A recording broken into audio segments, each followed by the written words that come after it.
Welcome, Rick Shenkman. Good to have you with us. Glad to be here. All right, so we want you to know right off the top that you are our first white guy on this podcast, much to Matt's chagrin, but at least he thought of you right off the top when Oh we yeah, because decided we wanted he's to the do this. man. Yeah, Oh, am very I the good. whitest white guy? You wanted a white guy, so you Yeah, said, "Oh, Rick so is the whitest white guy." yeah, yeah, yeah. I think Matt. That's what Matt thought. Okay, he's got kind of white hair Hair, now, yeah. and yeah, Yeah, and oh, he's yeah. definitely white. So yeah. So anyway, congratulations. So you're a All right, first. good, good. Okay. Well, Mr. Shankman, let's start with this. As a historian, as you look at the condition of this country, how would you describe our state of the union? It's frightening. I'm really worried about 2024. Um, think of this: the election comes down to two states with Republican-controlled legislatures and Republican governors. And even though the voters in those states, maybe Arizona, for instance, um, maybe some other state, where the voters go for Joe Biden, assuming he's running for reelection, but the state legislatures are controlled by the Republicans, and the Republicans decide to hell with what the voters think. We are going to send to the Congress a slate of electoral college voters who are in favor of Donald Trump or whatever nominee the Republican Party comes up with in 2024. Holy cow. There will be no way to disallow that. Under the Constitution, the state legislatures do have the right to pick the slate of electors who go to Washington to be counted in the Electoral College vote. So there's no way a court can undo that. And the legislatures are now one in one Republican state after another, giving themselves the power to override the vote of the voters and to just select who the nominee is from that state. Wow, that's incredible. I mean, and so it wouldn't go to the Supreme Court if someone challenged it. Somebody can challenge it, but I don't see how you can possibly challenge it. It's in the Constitution. The states have this authority, and if the legislatures give themselves the right to overturn whatever it is that the voters want, well, who's going to gainsay that? And the courts in particular don't like to get into these kinds of fights. Yeah, and with it being such a conservative court already, to me, voter suppression as a person of color is the scariest issue right now.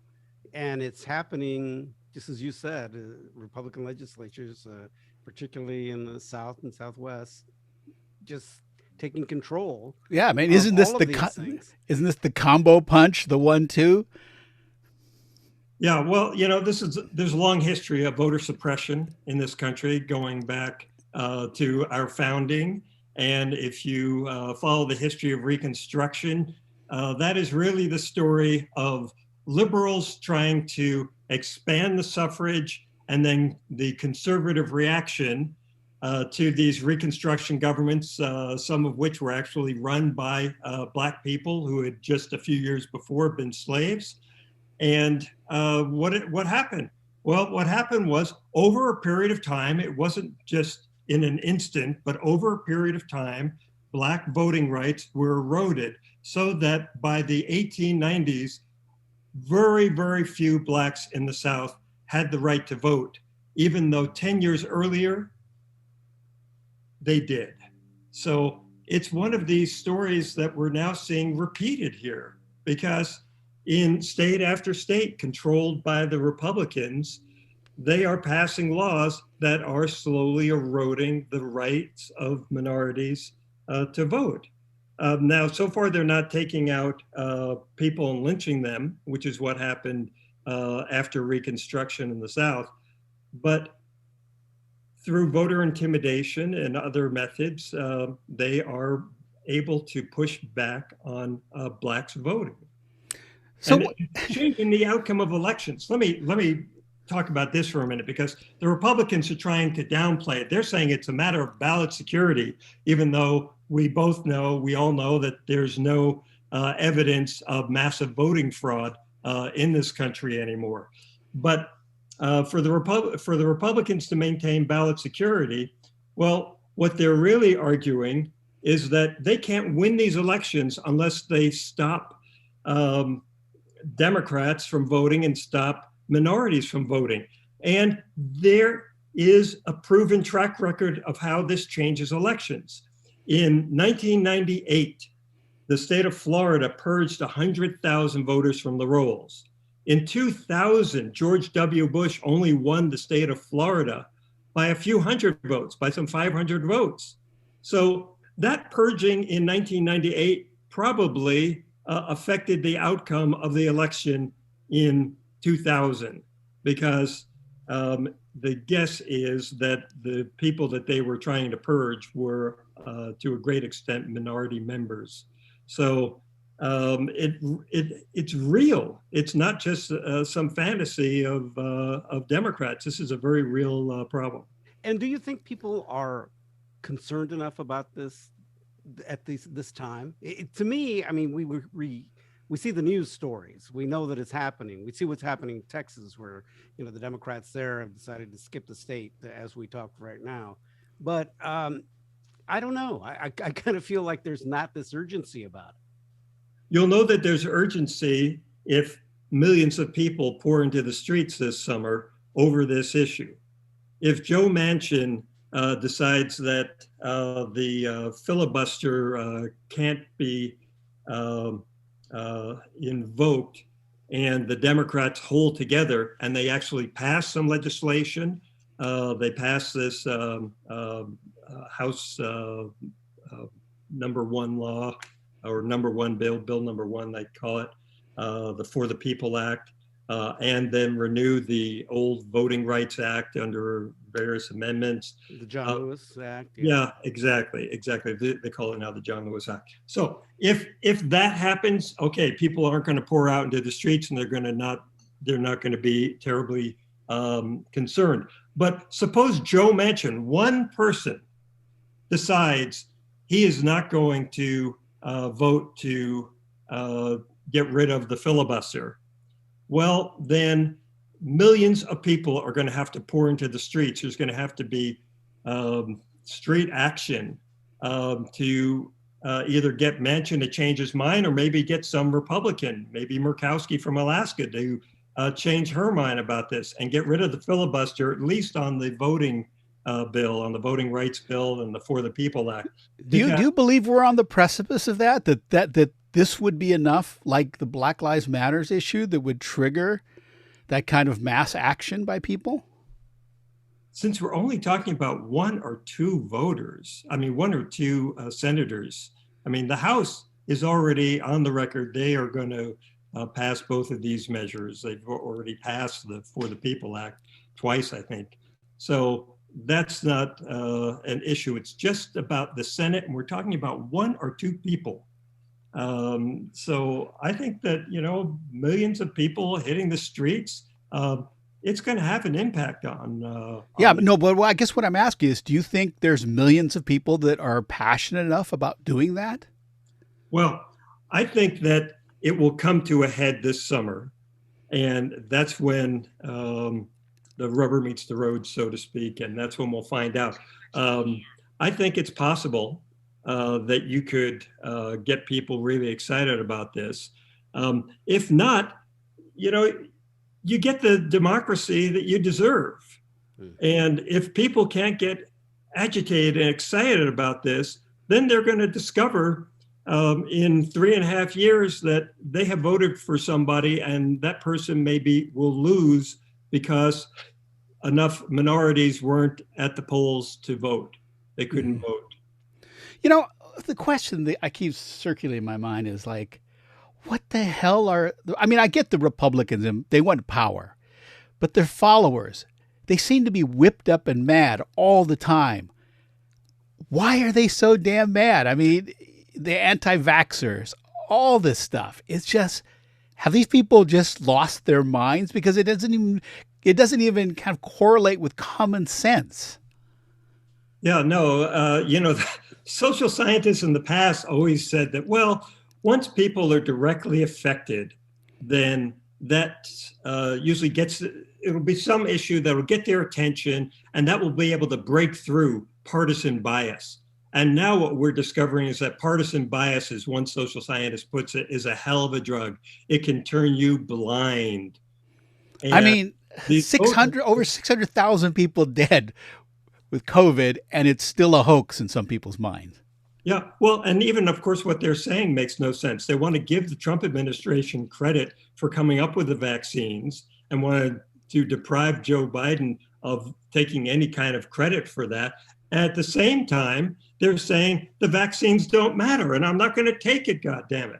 Wow, how can you maintain both of those propositions? The brain is shutting off that flow of information that's coming into it that's causing them dissonance. And so they are simply ignoring it. As you know, I wrote a book about how the human brain works on politics. And apparently the human brain doesn't work all that well when it comes to politics. I guess not. Well, now the predominant people that believe this are white people. Now, what's up with that? Well, it's in white people's interest to keep the status quo. And even if, you're a white working class voter and you are not sitting at the top of the heap, still you have one thing going for you. And this is what Republicans know, and they're always scratching this itch, which is there's Black people and other minorities who are behind you. They're below you. So as long as they're below you, you can feel special, even if you're only making, the minimum wage at some job. And whites are very, very reluctant to give that up. Well, Unbelievable. I think the voter suppression efforts show that. I mean, we're talking about the demographics of the country changing. And obviously with the Republican Party as is still dependent on white people and Christians, but aging out, it's got to be a fear factor that they're really using. Well, it's less fear than it is anger. There's a lot of social science research that shows that what motivates voters is not fear, but anger. And in the elections of the last 10 years, the Republican Party in particular and populist parties around the world have learned how to manipulate people's anger to get what they want. So Donald Trump, he wasn't appealing to people's fear so much as he was getting them angry at the libs, own the libs, anger at the Black people who have some nerve to go into our cities and demonstrate for their rights. What nerve have they got? They should be home, go home, right? We don't want to see you out there in the streets demonstrating. And so he and the Republicans are generating all these issues that are pushing people's anger buttons. That's what the fight over CRT is all about. That's what the fight over guns is all about. They're going to take my guns. That's making me mad. Anger is the great motivator. The way neuroscientists describe our brains is we respond viscerally to certain types of stimuli more than others. Anger is the number one stimuli for our brains. It can trigger a response that's just overwhelms our common sense. And that's what the Republicans are doing. And they're not making any bones about it anymore. This used to be, done with a wink and a nod. Well, now they're just out there saying, Black people are horrible and white people, your Western civilization, your white Western civilization is at risk if you don't stand up and oppress the Black vote, the minority vote. Well, how long can the human brain sustain anger? I mean, at some point, your head's got to explode. It seems like this keeps going on and on and on. And I mean, how long can you be angry? Yeah, well, the human brain evolved to be angry only in spurts, at limited periods of time, because it stimulates a cortisol response, which you can actually measure in the mouth. If you take a little cotton swab, you can measure this cortisol. And it's only supposed to be for short amounts of time, because if you have sustained cortisol uh, reactions over time, that's going to shorten your life. It's going to give you strokes. I mean, the human brain just can't take that kind of sustained anger. So who knows? Maybe all these Republican voters are dying off early from strokes or something. But Well, I mean, does that trigger the opioid epidemic and all these other issues that white Americans are having? yeah, I don't know enough about the drug problems that white people are having. I can't speak to it knowledgeably. So I don't But know. Rick, you're our honorary white guy. Here. Yeah, Come you're on, supposed to dude. know this stuff. Yeah. That's why we're asking you. Yeah, yeah. I want to. I'm here to speak for all white people. Well, Hey, let me make another point, which is, we're seeing in the news now every day that state legislatures controlled by Republicans are trying to suppress the vote of minorities. But this goes all the way back to the Bush administration. They spent 5 years in the Justice Department looking for evidence of voter fraud. And in 5 years, they came up with 86 cases, according to the Brennan Center. And that just shows you that it really doesn't exist. If a Republican administration really looked hard and couldn't find it, it doesn't really exist. So this goes back not just to Donald Trump, and that's what we have to get through our heads. This isn't just a Donald Trump problem. This is a Republican Party problem. They've been trying to do this for years. And why are they trying to do this? For a very simple, easy to understand reason. This is an argument made by Jacob Hacker and Paul Pearson in their book, Let Them Eat Tweets. If you are the conservative party, what do you want? You want tax cuts, fewer regulations. You basically want a laissez-faire government because you want to be able to do whatever the hell you want to do. And in no generation in American history has that garnered majority popular support, because most people want something from their government. They want good schools, they want good roads, they want this, they want that. They want a government that's efficient and effective and working. Only business really doesn't want all that stuff. I mean, they need some roads so that Amazon can deliver packages and all that. But they really want the bare minimum. They want a bare bones government. And so what that means for the conservative party in every election in American history is that they have to come up with something, some issue that's going to get them over 50% of the vote, because there's not enough people who want what the business class wants, what the rich people want. So they come up with, in 1988, for George Herbert Walker Bush, who's highly esteemed, he stood out in front of a flag factory and basically in New Jersey insisted that his opponent, Michael Dukakis, was unpatriotic. And then he ran the ads, or a subgroup of his campaign ran the Willie Horton ads. Yeah. And so they were exploiting white people's anger at some black guy getting out and then raping a white woman.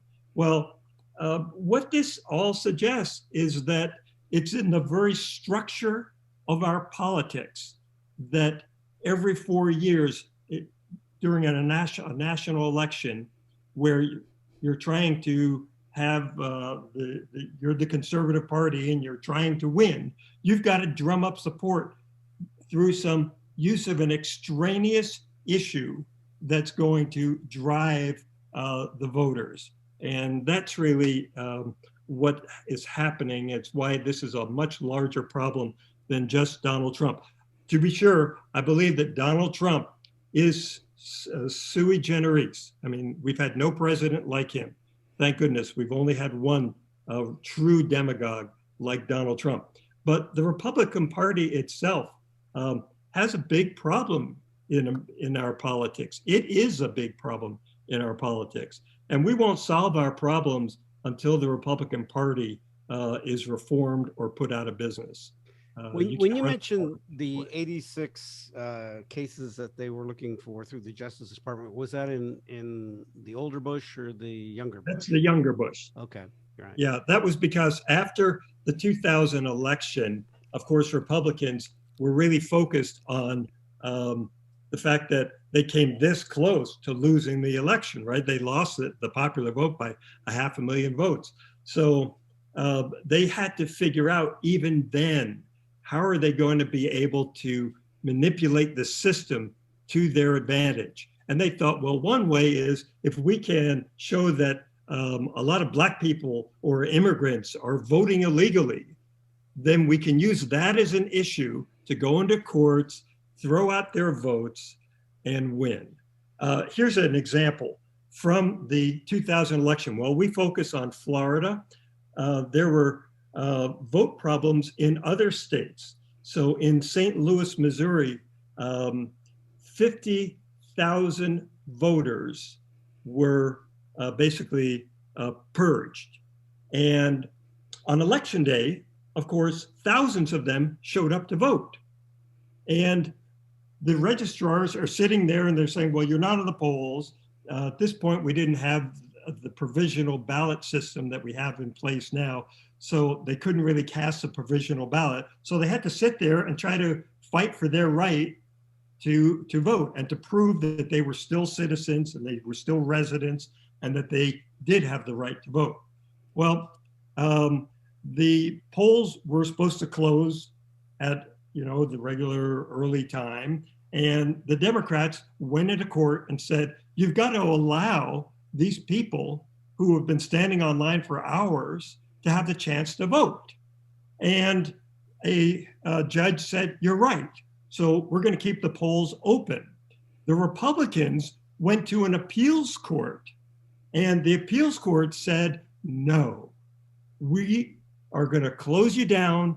And that means even though these people were legitimate voters who had a right to vote, they could not vote. So the Republicans looked at that and they said, this is a model we can use for the future. And they have been doing it ever since. That was in 2000 in St. Louis. They now nationalize that lesson and that model. And that's what was going on in 2020. And you'll see even more of it in 2024. So much for democracy, huh? So much for democracy. Democracy doesn't work if you've got one party that says, we don't care about the rules and the norms. We're going to disallow people voting. Okay, so this is the Nostradamus view of the world. What's good? What can possibly happen that is positive? I mean, I need some hope here, Rick. I mean, I need to know that I don't have to put this gun in my mouth here. Yeah, Matt, he's worried about his head exploding. Yeah. Well, and it's a big head. Yeah, look at that thing. Pass the For the People Act. Passed the John Lewis modern version of the Voting Rights Act.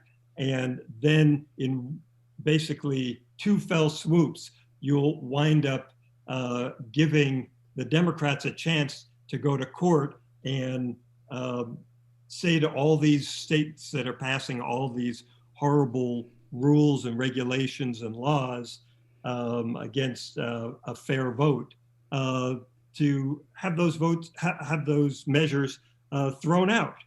So that's hopeful. I mean, we're so close to being able to do this. I mean, we're one or two senators away from getting this done. And I do think that eventually the pressure on Joe Manchin is going to prove to be so great. And also, it's not just Manchin, it's also Sinema in Arizona.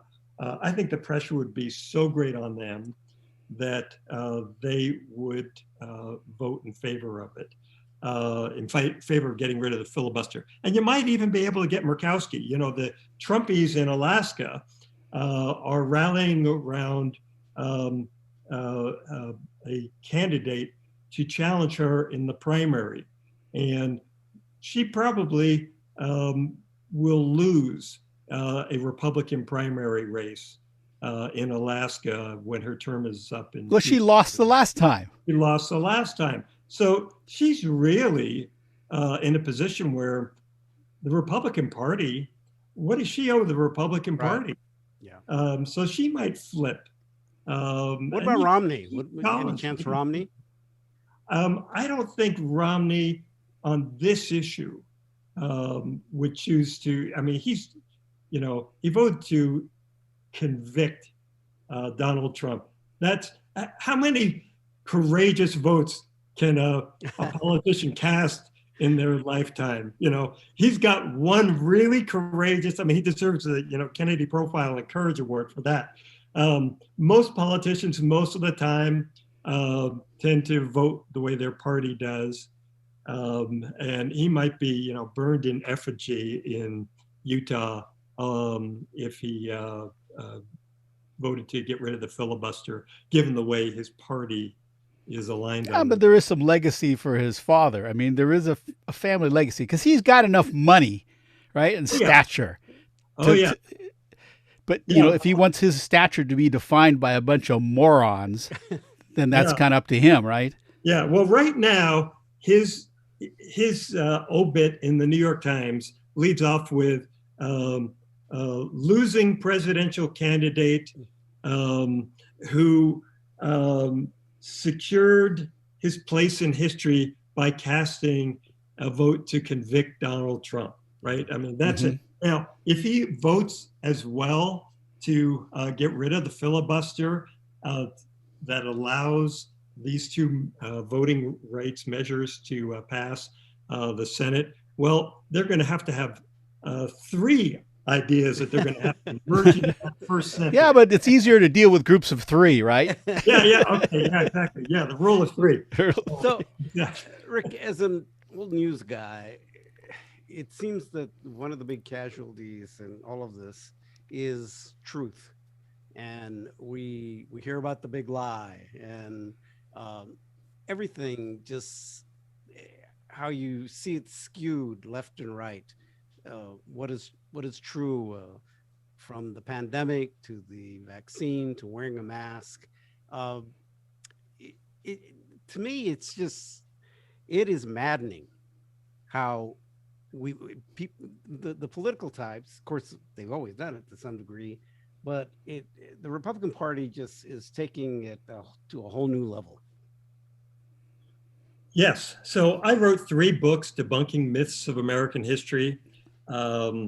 So I've been thinking for 30 years, 40 years about the problems of the truth and how we as human beings recoil from the truth. Recoil? I mean, it's been a century since historians debunked the idea that the Pilgrims landed on Plymouth Rock, that the Liberty Bell rang in American independence. But still, those lies, they're lies, are believed by a majority of the American people. And why is that? It's because lies generally on this level are concocted to make us feel good about ourselves and our history. And so when Democrats are trying to put truth on the ballot, I think that they're really running headlong into human nature, because human beings, as Harvard Steven Pinker says, don't want the truth. We want the truth that favors our side. I thought that when Donald Trump had hit lie number 10,000 or so, that the Congress should initiate impeachment proceedings simply for lying to the American people. I wrote a whole book called Presidential Ambition, in which I recounted all the different ways in which all the presidents, except for George Washington, had practiced the arts of deception on the American people. And the problem got worse and worse and worse over time. And what was clear to me in writing that book was that people really were being hoodwinked all the time. And I won't say that they didn't care, but gee, they kept getting away with it. And the fact that Trump got to lie number 20,000 and still nobody wanted to impeach him just for lying tells you something. You know, we're all cynics in a way. We say, well, politicians lie. Well, there's got to be a difference because there's a difference in degree and kind when you tell 10 lies or 20 lies or 30 lies, as opposed to thousands and thousands of lies. Democracy doesn't work if everybody's lying to each other. But human beings, apparently, you know, we don't take it all that seriously. I'm demoralized by that fact, but it seems to be a fact. Right. And I'm not saying that the Democrats are, you know, they are total purveyors of the truth all the time. But let's face it, it's things have just really gone. Oh yeah, no, the Democrats are up there with the angels compared to the Republicans. I mean, seriously. Well, okay, speaking of that, you know, Tucker Carlson. There have been Tucker Carlsons before, right? But this guy, angels, and the next sentence is Tucker Carlson. Well, you have to go both sides, right? Yeah, okay. Angels. Right. Keep going. No, and I'm just saying, you know, how do guys? Because really, let's face it, the purveyor of mainstream lies is Fox News. Yes. You know, and Tucker Carlson is at the lead right now. And we always thought that there couldn't be anybody worse than Hannity and Limbaugh and all these other, but he is worse. I mean, you know, measurably worse. How do you explain it? You know, one thing that was interesting, most people don't realize, they say, well, boycott his show. They don't get revenue. They don't care if they have sponsor revenue because they get subscription money from all the people who subscribe to cable and everything else. That is more money than they get from advertisers. So when you boycott him, it doesn't really make any difference. Probably just makes him more popular among the people that are his followers. No kidding. Oh sure. No, that's an emblem to brag about, because you're owning lids. Anytime you fire up, you know, if he were a politician, he could fundraise off of these campaigns. Oh yeah. Do you think he'll become a politician? I don't know. He's having so much fun just being a demagogue on TV. Why, you know? Well, so was Donald Trump. Yeah, it's true. Except his empire was kind of tottering. Yeah. And I don't think he seriously wanted to be president. He just wanted to kind of enhance his brand, burnish it a little bit. I would agree. Totally. And then it turns out there were enough people who were willing to be hoodwinked by him. And, you know, And I mean, here we are. here's the thing that's so frustrating.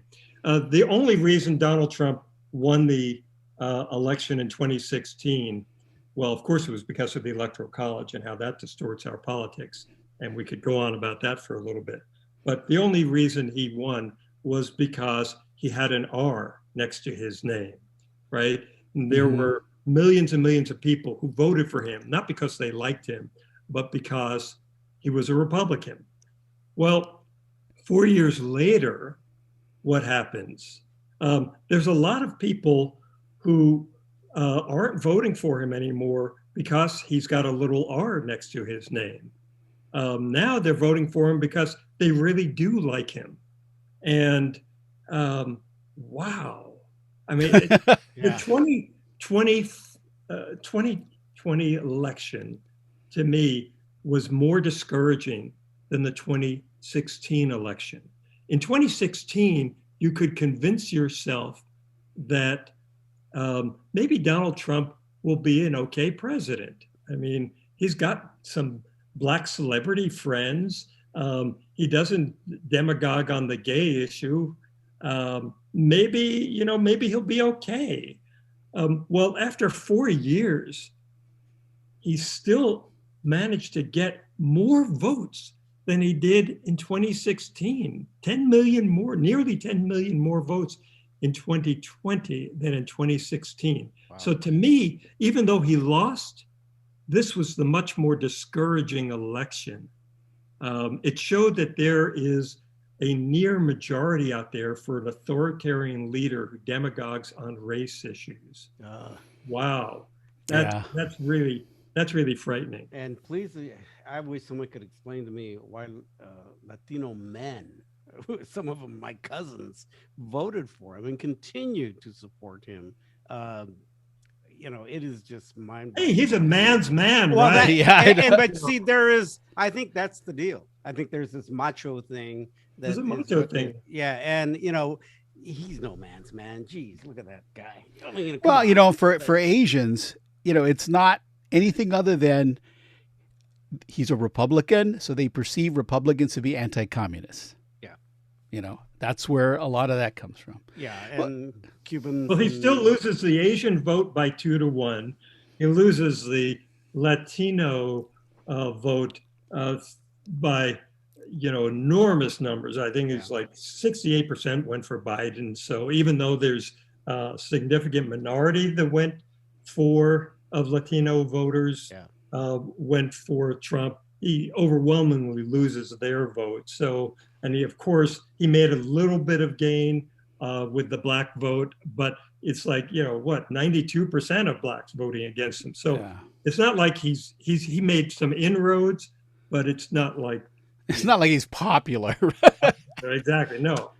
So let's you had something you wanted to say about Washington State and its admission to the Union, because I want to kind of get back to local here. Yeah, okay. So we're living in Washington State, right? I've lived here for 35, 40 years. This is my home state. But there's an embarrassing asterisk to our admission into the Union that I don't think most voters here understand. So what happened?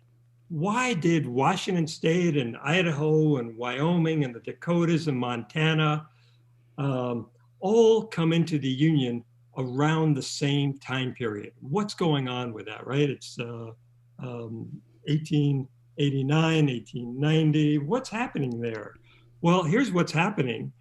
Black people were losing the right to vote in the South, which meant Republicans were losing elections in the South, right? Reconstruction was over and they were losing elections in the South as Black people lost their right to vote because of the Black codes, literacy requirements, the grandfather clause. If your grandfather couldn't vote, you can't vote. For all those reasons, well, the Republicans had to figure out a way to get around that.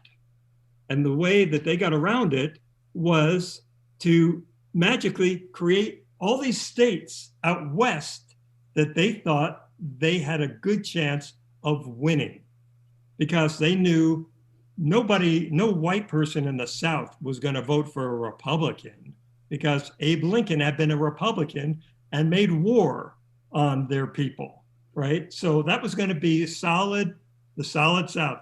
The more white people came to run the southern states, the more those states were going to go Democrat. That meant the GOP had to come up with votes somewhere else in the country, particularly keeping the Electoral College in mind. So they said, we're going to do it by creating these states out west. We're one of those states. So we became a state in 1889 because Black people in the South were losing the right to vote. I don't think people make that connection. That's right, because they don't realize that the Democrats were running the South. Yeah, exactly. Yeah, the Democrats were running the South. Right. Wow. Reversal. So you and I talk a lot about politics and strategy and how to get people elected, and we've been pretty successful on some of the stuff we talked about. So how do you handicap the race coming up here? The primaries are just around the corner. What do you see as far as mayor, King County executive? Those are the big races right now. Okay, well, here, I'll say something controversial about the city of Seattle race. I think the city council made a disastrous decision a year or so ago when they voted to defund the police by 50%. Many of the members, I think, got caught up in a moment Right. and they kind of lost their minds. I mean, I don't know what they were thinking at the time. I thought, you're crazy. And I'm on the next door neighbor app all the time. Yeah. And if you're ever on that app, you Oh, see, it's brutal. oh, it's brutal. Yeah. And you see how people are being touched by crime as an issue and homelessness as an issue. So I think those are the two big issues.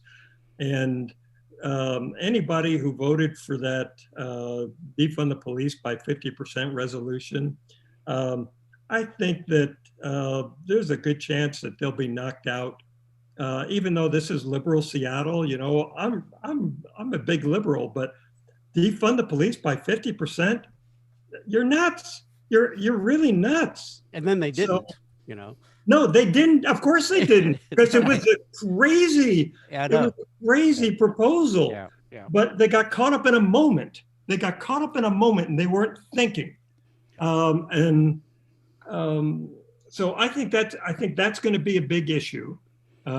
Based on what I'm seeing, you know, just talking to ordinary people, it comes up in conversation, and that's often how you can tell what issues are resonating with people. And you know, to me, I always say politics is about issues that are susceptible to public debate. Well, crime is an issue susceptible to public debate. Everybody gets it. It's part of their lived experience. You don't have to explain it to them. You can put it on a bumper sticker. So I think that's going to be an issue. I'm not going to talk about any particular candidate, but just in terms of issues locally, I'd say homelessness and crime, those are going to be the two top issues, which is too bad because, you know, we have a lot of other issues to talk about. But homelessness, you know, just as a person who lives in Seattle, I go out on my e-bike. Matt and I both have e-bikes. We love to ride around, and everywhere I go, I'm seeing, Yeah, you know, it's everywhere. little tent cities. Just down the street from where I live is the Gates Foundation, and behind the Gates Foundation, over at the Mercer-Dexter intersection, a city has arisen of just homeless That's right. people Yeah, I saw that. living in tents. It was small about 10 days ago. Now in the last 10 days, it's just bloomed. I mean, I don't know how many people are over there, maybe 100, 200 people trying to live. I think we ought to be able to solve this problem. There's plenty of public land available where we could set up camps where they're organized. You know, I always think back to The Grapes of Wrath. There's that great scene where the Jode family pulls into this tent city that just pops up somewhere east of California as they're heading west to California. And it's clean. There's a place where they can get food, they can live.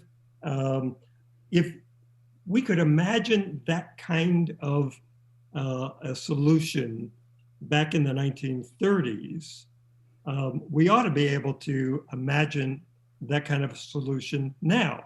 It's not a permanent solution to this problem. It's such a complicated problem. Yeah. But at least get people into safe quarters and pay them to patrol their own areas. Of course, you've got the people who are mentally ill, who may be 40% or more of the people who are homeless. And why are they out on the streets? They're out on the streets because the cheap housing stock has gone away downtown Seattle. Used to be, you know, in Pioneer Square, where my office was for many years, there was a lot of cheap housing around there. Well, those buildings came down or were converted into high-end offices or high-end hotels, and the people who are living there found themselves out on the street. Right. And I think we have to understand too that the homeless issue, it's not just a Seattle problem. Yeah, Oh no, it's an American problem. This has become It's a an American national problem. It's become an American problem. He's right. Rick Yeah. Shenkman, thank you so much. Rick Shenkman, author, historian, former news guy, always white guy. And the first white guy, yep. And the first white guy to be on Chino Y Chicano. We just thank you so much. Hey, great conversation. Please come back as we look ahead here to more of the politics and everything else, all the craziness in the world. Let's have some more conversations with you. All right, terrific. Thank All you right. so much. I appreciate the opportunity. All right. Thanks. Take care, Rick. Okay.